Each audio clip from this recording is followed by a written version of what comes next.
é esse Estado. Aí a gente chega na Ucrânia. O que é a Ucrânia? Que é essa grande dúvida. O que é a Ucrânia? Ucrânia, embora o termo seja usado para se referir àquela região, uma ideia de nacionalidade ucraniana, cultura ucraniana própria, como algo diferente da Rússia, é algo que vem do século XIX, sobretudo com a Revolução Russa de outubro, que vai transformar uma série de províncias do Império na República Socialista Soviética da Ucrânia.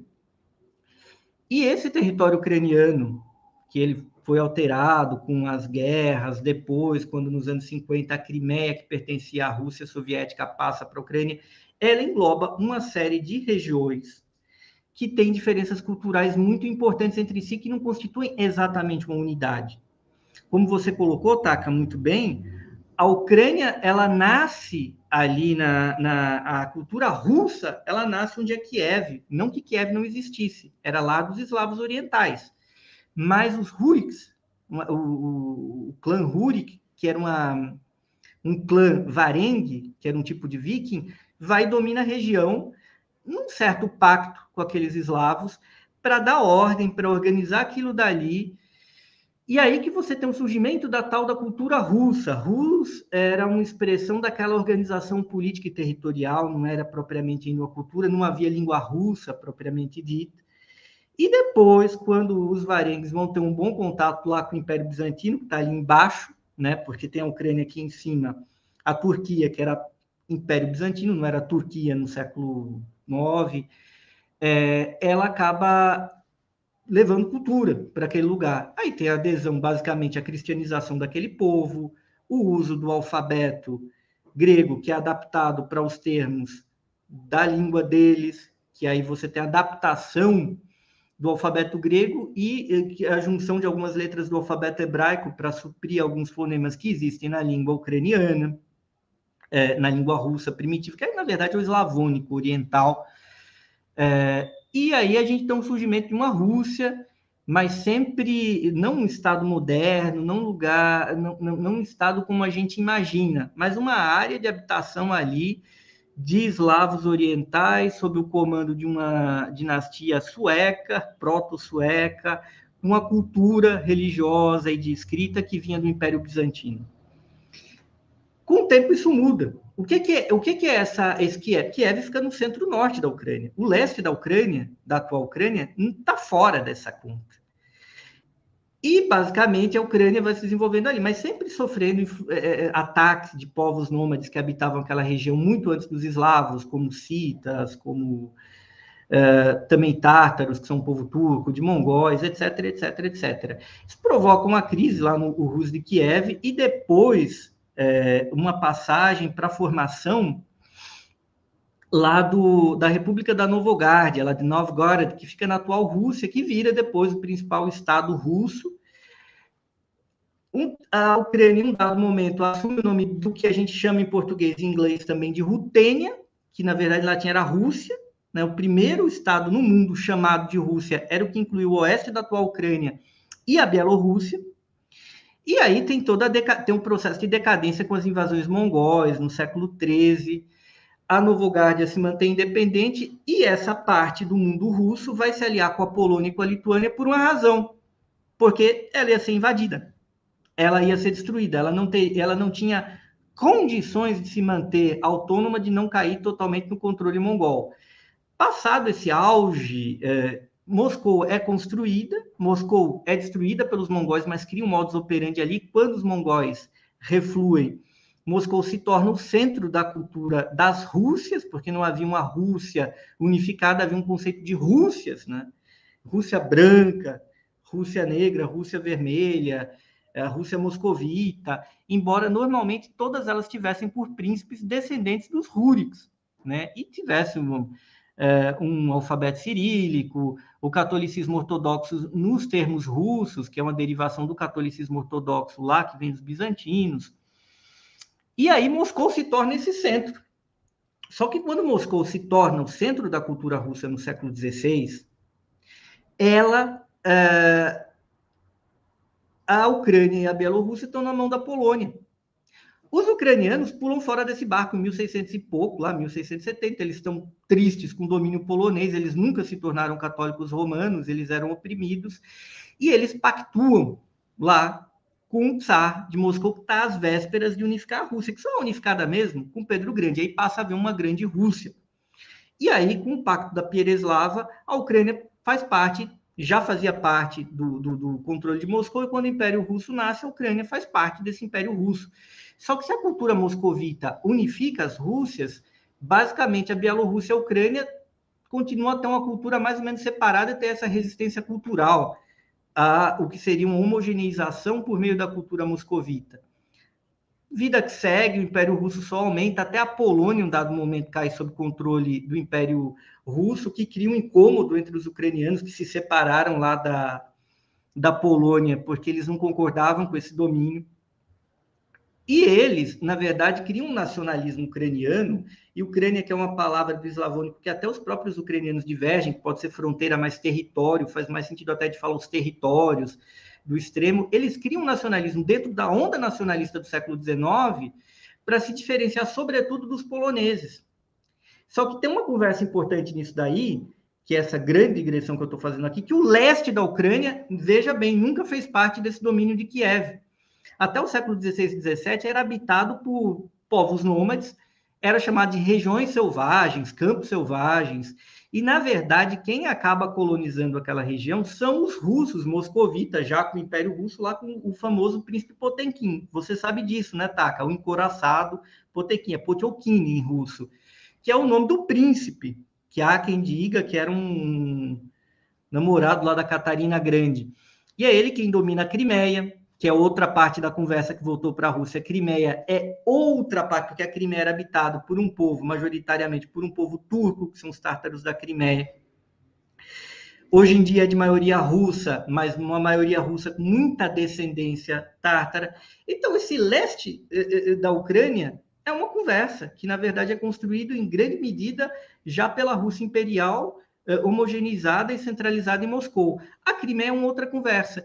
E o oeste da Ucrânia são várias outras conversas, mas que mais ou menos tem a ver com essa identidade desse lugar, que foi a fundação da cultura russa, mas que perdeu o lugar para Novogárdia, que perdeu o lugar para Moscou e que depois ficou sob domínio polonês e absorveu muita coisa da Polônia. E aí a gente tem toda essa história de um nacionalismo ucraniano, que era uma reivindicação regional para se diferenciar mais dos poloneses do que dos russos, e que durante a Segunda Guerra Mundial tem um problema. Ali era uma terra de ricos proprietários de terra, gente que enriqueceu lá com o final da servidão feudal em 1861, e que esse povo vai lá e é mantido, de certa forma, pelo Lenin, que fez uma aposta de ter uma agricultura privada, manter esses proprietários rurais para abastecer as cidades. Rosa Luxemburgo apontava criticamente a Lenin, dizendo que isso daria problema, inclusive pela natureza nacionalista e chauvinista de alguns desses setores. E aí a gente tem aquela grande confrontação nos anos 30, que esses grandes proprietários de terra, chamados kulaks, eles começam a fazer uma política de sabotagem de abastecimento das grandes cidades e de oposição ao governo soviético, sobretudo se apoiando nas ondas nacionalistas e fascistas na Europa. E eles veem, opa, a gente concordou com isso, ganhamos muito dinheiro do poder soviético, agora passa a haver uma alternativa. E aí que a gente tem um longo problema, que é aquela praticamente guerra civil que acontece na União Soviética nos anos 30, que, sob a liderança do Stalin, a União Soviética vai coletivizar, estatizar a terra e entra em conflito com os kulaks. E é a partir daí que a crise política soviética, que seria já grande, teria um impacto pela disputa intrapartidária e entre os militares, ela acaba tomando a dimensão de massas, porque implica em fome, implica em várias coisas. Evidentemente, não houve um crime étnico ali, porque o poder soviético, Stalin era georgiano, você tinha figuras ligadas à Ucrânia, como Brezhnev ou Khrushchev, muitos generais do Exército Vermelho eram ucranianos também, como eram russos, como eram armênios. Mas, no futuro, esse acontecimento dos anos 30 é muito importante para o nacionalismo ucraniano, quando a Ucrânia se torna um país independente, dizer que ali houve um crime étnico e tentar forjar uma identidade nacional ucraniana, dizendo que a União Soviética massacrou os ucranianos. Quando não houve crime étnico nesse sentido em relação a nenhum povo porque o impacto da coletivização da terra, o conflito com os kulaks, basicamente atingiu o campo e várias regiões da Rússia, como o Cazaquistão, e no Cazaquistão ninguém acusa a Rússia de ter cometido um crime étnico. Existe um longo debate que talvez não nos caiba aqui, que é a problemática do que foi a política agrária do Lenin, o desdobramento disso, a postura dos kulaks, o nacionalismo nos anos 30. Fato é, Stalin resolve, mano militar, para o bem ou para o mal, mas ainda passa a haver um papel dos nacionalistas que é muito forte, que é muito salutar ao longo dos anos 30, e inclui a sabotagem da União Soviética no período de invasão nazista, onde os nacionalistas ucranianos, em grande medida, colaboraram com os nazistas e acabaram presos e colocados em campos de concentração também, não sem antes terem colaborado inicialmente, promovido massacres contra judeus, contra ciganos. E é aquela tragédia onde a Ucrânia ela é atingida em grande medida por essa sabotagem de parte dos ucranianos que secretamente colaboravam com o nacionalismo e se organizavam cada vez mais em torno de um pensamento nacionalista que caminhava para a extrema-direita. Passada a Segunda Guerra Mundial, o nazismo é derrotado, a Ucrânia fica em grande medida destruída, é reconstruída, e o período de unificação... Hugo, vale ressaltar aí, né, essa questão da Segunda Guerra, não dá para se aprofundar muito, mas que, se eu não me engano, a unidade da SS ucraniana era a maior unidade da SS não alemã, né? Tinha 88 mil soldados. Porque é sempre bom lembrar que metade da Wehrmacht, do exército alemão nazista, não era de alemães. Né? Teve a adesão de vários povos, inclusive povos eslavos, inclusive russos, que estavam de alguma maneira expatriados.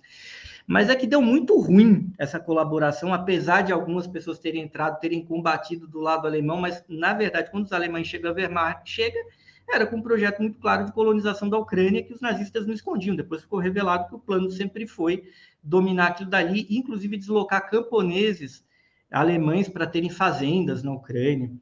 Deu errado, felizmente, para a humanidade, o plano nazista, mas não sem ter morrido muita gente nesse oeste da Ucrânia, inclusive, onde as minorias étnicas foram, em grande medida, exterminadas. A Ucrânia, ela não... Quando a União Soviética está ali, ninguém tinha vontade de se separar da União Soviética. Havia, na verdade, um desejo de desenvolver, mas a União Soviética tinha, por N fatores que também não cabe a gente explorar aqui, dissecar, seus problemas. Quando houve o plebiscito sobre a união ou não da União Soviética, o povo até votou a favor da manutenção da União Soviética, da integração da União Soviética, ainda que em grande medida tenha acontecido uma votação muito grande de ucranianos pela solução. Mas o processo era inevitável e vinha de cima para baixo, como o próprio Putin coloca. E aí, quando Inês é morta, tem um novo plebiscito na Ucrânia que as pessoas decidem pela separação do país. Mas elas mantêm a Ucrânia com um governo inicialmente pró-Moscou. A direita, muito ligada a esse oeste ucraniano, ela não ganha. O primeiro presidente ucraniano é o Leonid Kravchuk, e que ele promove reformas neoliberais muito radicais, mas em vez de trabalhar junto com a Rússia, ele começa a ter um afastamento, começa a dar sinais de que a Ucrânia não caminharia junto da Rússia federal. Ele basicamente põe uma pá de cal na comunidade dos estados independentes, põe uma pá de cal, enfraquece muito o que seria o CSTO, que é o pós-Pacto de Varsóvia, mas ele não toma uma atitude tão grande contra a Rússia. Bom e importante entender uma coisa que, inclusive, a gente falou em off. O processo de privatização da Ucrânia é muito radical e ele gira em torno de 3 tipos de pessoas, como na Rússia também, de administradores de empresas estatais que, na mão grande, dão um jeito de se apoderarem de empresas que eram públicas e que se tornam privadas, às vezes por meio de processos que implicavam numa privatização meio que social, como uma cooperativa, mas os trabalhadores tinham ação e não tinham dinheiro, eles eram os diretores das empresas e podiam comprar as ações a preço de banana e se tornarem, ainda nos termos da lei, proprietários. Era tudo uma grande fraude que gerou uma oligarquia na Ucrânia. E também figuras de mafiosos que operavam no mercado paralelo, já levando em consideração algumas décadas de crise no modelo econômico soviético. Esses sujeitos já tinham grana, já operavam como um submundo realmente, e eles também se tornaram proprietários privados, se apoderaram dos meios de produção, muitas vezes mano militar, e alguns homens fortes do partido soviético que voltaram para a Ucrânia, ou estavam situados na Ucrânia, e que foram usando a influência que eles tinham para também se apoderarem de tudo. Então, não é que a Ucrânia seja um país muito desigual, ela basicamente, como boa parte dos países da região, ficou com uma grande classe média baixa e uma elite muito rica que somava um poder econômico muito grande com um poder político, um poder econômico por um poder político. E é sempre muito importante entender que a nossa sociologia ela é muito pouco eficaz para entender o que é o fenômeno da oligarquia, que eles não são exatamente uma burguesia. Eles fizeram uma acumulação primitiva de capital destruindo países socialistas. Eles pegaram para eles. E eles têm uma relação que depende muito da política, ao contrário de uma burguesia que muitas vezes construiu o Estado e usou o Estado como seu comitê. Nesse caso, quando a gente vê na Rússia, é um processo meio que inverso, que torna essa oligarquia economicamente muito forte, mas politicamente fraca. Mas não no caso da Ucrânia, por um detalhe. O grande aparato e a grande estrutura estatal, militar, de serviço de inteligência, de política, estava na Rússia e ficou na Federação Russa. Na Ucrânia não havia uma estrutura de Estado para mediar esses oligarcas que foram se formando. E isso tornou tudo no neoliberalismo ucraniano pior. Então, o primeiro presidente Kravchuk, ele arrasa o país. E ele é derrubado. Em 94, ele é forçado meio que a promover novas eleições lá, e as pessoas estão desesperadas. Ganha novamente um anticomunista pró-Moscou, que é o outro Leonid, o Kuchma, que é a figura central quando a gente fala de Ucrânia, Leonid Kuchma. É um aliado de Moscou, é um anticomunista, é um aliado de uma parte muito complicada da oligarquia. Ele governa o país por 10 anos a fio, e ele iria perder a eleição de 99, que era a reeleição dele. Quando a esquerda ucraniana sentiu uma esquerda ucraniana dividida, mas muito forte, entra com força. E o Partido Comunista Ucraniano chega no segundo turno. Só que a outra parte da esquerda, seja uma esquerda mais ligada à Rússia ou a mais ligada à Europa, basicamente não fica do lado dos comunistas, e o Kuchma é reeleito e se torna, de um lado, o anti-Rússia no leste ucraniano, enquanto no leste ucraniano ele era o anticomunista e fez um plebiscito sobre o comunismo. Ele ganhou bem no segundo turno.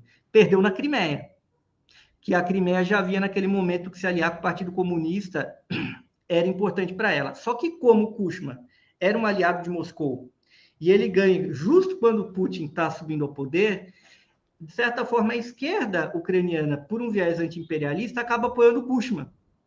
E o Kuchma não dá nenhum bode, não dá nenhum boi, não dá nenhum espaço para a esquerda ucraniana. Ele, ao contrário, pega o apoio muito que bem, destrói a esquerda ucraniana, não dá nenhum espaço, não toca nenhuma política de esquerda, e ele bloqueia o que seria alas neoliberais mais pró-americanas. Só que o Kuchma se torna um sujeito tão poderoso, mas tão poderoso no bastidor, que é o esquema político dele que racha no meio, lá em 2004. Que aí é a Revolução Laranja que você falou, que a direita ligada a ele, que já no final do segundo mandato, começa a se aliar com os Estados Unidos, com George W. Bush e com o Partido Popular Europeu. E eles que promovem a Revolução Laranja, porque o candidato do Kuchma e do Putin, o Viktor Yanukovych, frauda as eleições no segundo turno. Ele que é um sujeito muito pouco popular. E o Viktor Yushchenko, que é aliado americano, ganha a eleição. E, basicamente, eles não têm muito o que fazer, eles prometem um monte de coisa que eles não cumprem, eles contam com o apoio americano, mas esse apoio americano esvaece nesse segundo mandato, né? Nesse mandato do Yushchenko, e ele basicamente fica perdido. Daí a gente tem uma mudança importante na Rússia. O Putin é colocado na geladeira, é obrigado a se candidatar a deputado para virar primeiro-ministro, não teve naquela ocasião direito a um terceiro mandato, poder disputar, e o Obama estava numa lua de mel com a Rússia, porque achava que agora que o Medvedev assumiu, a Rússia tomar um caráter mais liberal. Só que aí teve a crise econômica mundial, teve a Primavera Árabe, e aí o Obama muda a linha política. Só que enquanto o Obama não mudou a linha política para voltar com tudo contra a Rússia, acabou o apoio americano para o pessoal da Revolução Laranja. E o que aconteceu? O Yanukovych volta e ganha em 2010 da Yulia Tymoshenko. Essa direita da Revolução Laranja rachou e parecia que a Ucrânia tinha voltado ao controle lá a parceria com o Putin. O problema é, o Partido das Regiões, embora tenha criado uma parceria com a Rússia Unida, que é o partido do Putin, ele é uma organização politicamente débil, que manteve esse neoliberalismo louco. Ele é um partido organizado por boa parte desses oligarcas bizarros, locais, bilionários. E o Yanukovych não tem resposta para a crise que a Ucrânia vive por conta de 2008. E é usando dessa fragilidade e com a mudança da política dos Estados Unidos em relação à Rússia, o fim da lua de mel do Obama e a volta do Putin, inclusive por essa razão, não invertamos aqui a ordem dos fatores, que, de certa forma, é insuflado com êxito a revolução do Euromaidan, onde um monte de gente desesperada sai na rua para fazer uma grande manifestação linda, colorida, para que a Ucrânia entrasse na União Europeia, sem que a União Europeia sequer tivesse proposto isso formalmente. O Yanukovych cai, com a impopularidade dele, em 2014, entra um governo ali tampão, mas, na verdade, o que os Estados Unidos fazem? Tiram o controle lá do Putin e tentam tomar a Crimeia, que é um ponto central. Por que a Crimeia é um ponto central? Porque ela é o polo norte da frota do Mar Negro da Rússia, cujo polo sul dessa frota do Mar Negro está na Síria. Então, já era a política do Obama, desesperado com a Primavera Árabe, de usar da oportunidade para acabar com o poder russo no Mediterrâneo, talvez derrubar a Síria para acabar com a influência russa, ou seja, era um grande plano de ferrar com a Rússia. E o que mais interessava em toda a Ucrânia era justamente a Crimeia, por conta da base militar terrestre, mas naval russa. Porque a Rússia não tem acesso ao mar, a águas quentes, salvo pela frota do Mar Negro.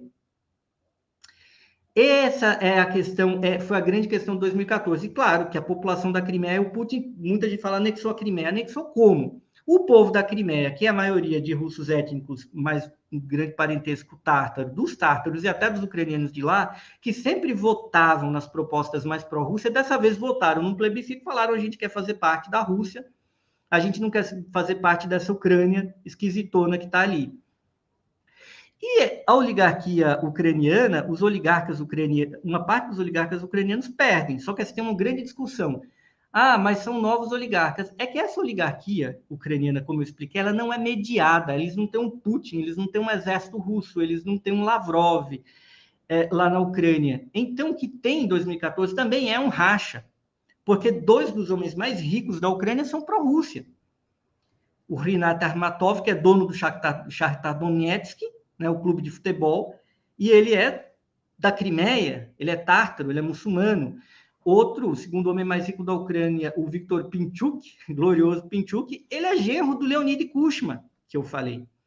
E antes que os antissemitas venham falando em conspiração judaica, porque o atual presidente é judeu, o fato é que a comunidade judaica ucraniana rachou, né? Então tem uma outra parte da comunidade judaica de alguns bilionários que vêm são parte da comunidade judaica ucraniana, que vieram com tudo, né? Para derrubar lá a turma do Pinchuk e do Akhmatov.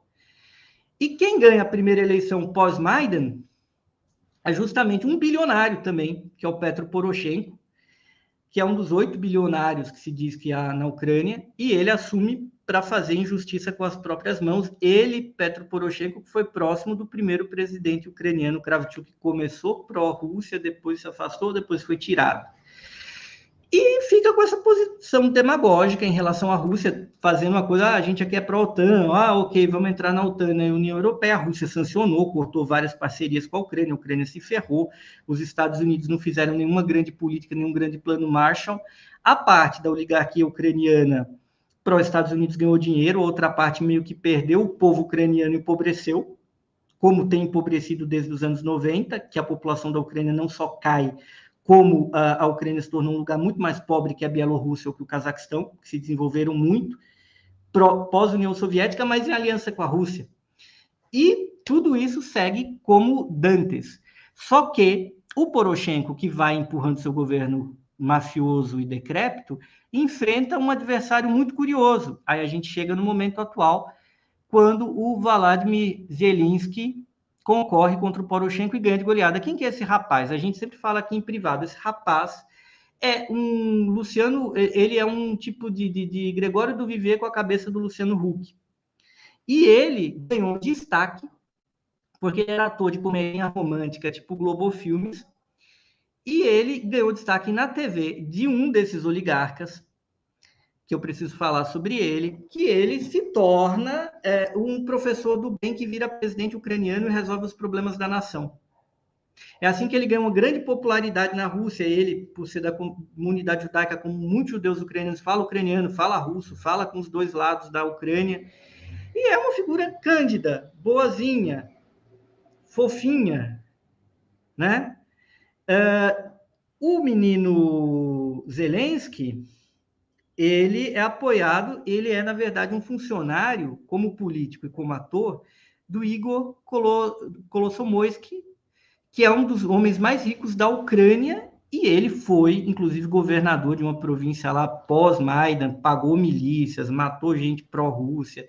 É um cara muito complicado, que é definido por Vladimir Putin como um bandido único, que aplicou um golpe no dono do Chelsea, o Roman Abramovich, que é um oligarca russo. E o Abramovich contou para o Putin, eu não sei como ele me deu um golpe de bilhões. É esse tipo de pessoa que era um engenheiro na União Soviética, cresceu na esperteza, se tornou banqueiro, dono de empresa, dono de TV, e colocou o seu cavalo para disputar a coisa. Ele que não teve coragem, como o Poroshenko, dele se candidatar pessoalmente, ele pegou um menino super simpático, elegeu ele, criou um partido político meio guarda-chuva que assumiu, ganhou a eleição parlamentar. O Zelensky tem um controle do parlamento, e tirou alguns oligarcas que eram ligados ao antigo regime. Mas hoje, essa oligarquia ucraniana está rachada entre o grupo que apoia o antigo Partido das Regiões, a oposição, que é o Pela Vida, o Poroshenko e a turma dele, que hoje, nas pesquisas, está pau a pau com os Zelensky nas eleições presidenciais que vão acontecer em 2024, talvez. E o país está nessa coisa, nessa cabo de guerra, uma das poucas coisas que põe grana para a oligarquia local é esse intermédio da distribuição de gás da Rússia para a Europa, sobretudo para a Alemanha, que eles tentaram sabotar de todas as formas e conseguiram, porque o bendito gasoduto submarino não está em funcionamento.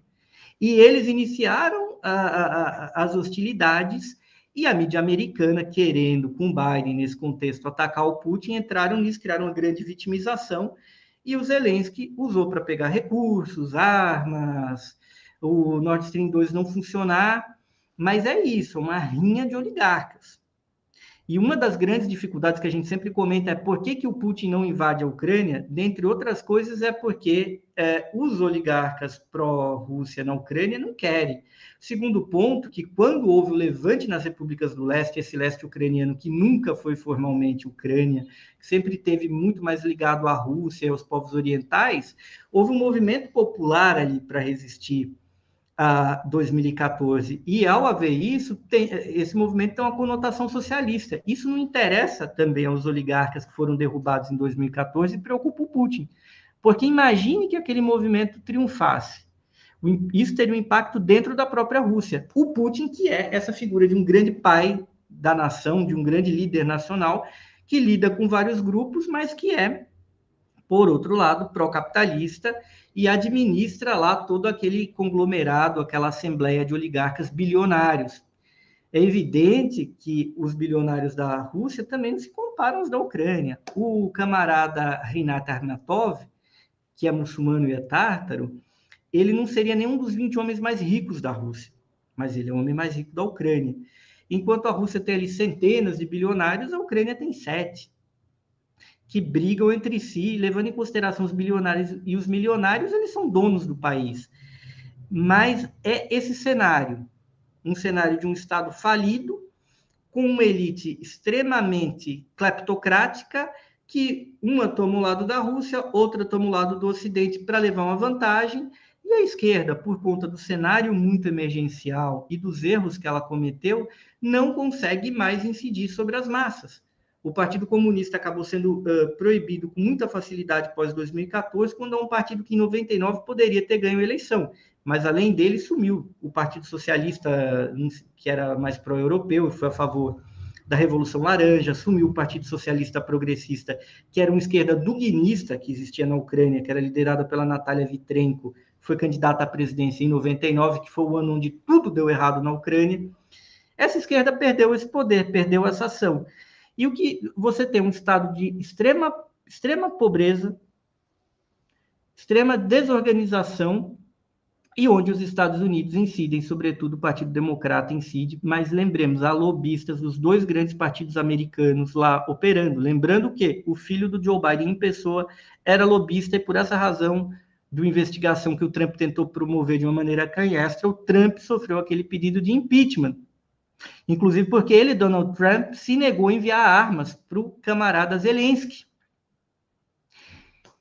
E um dos principais lobistas do Trump, Paul Manafort, foi preso na Ucrânia.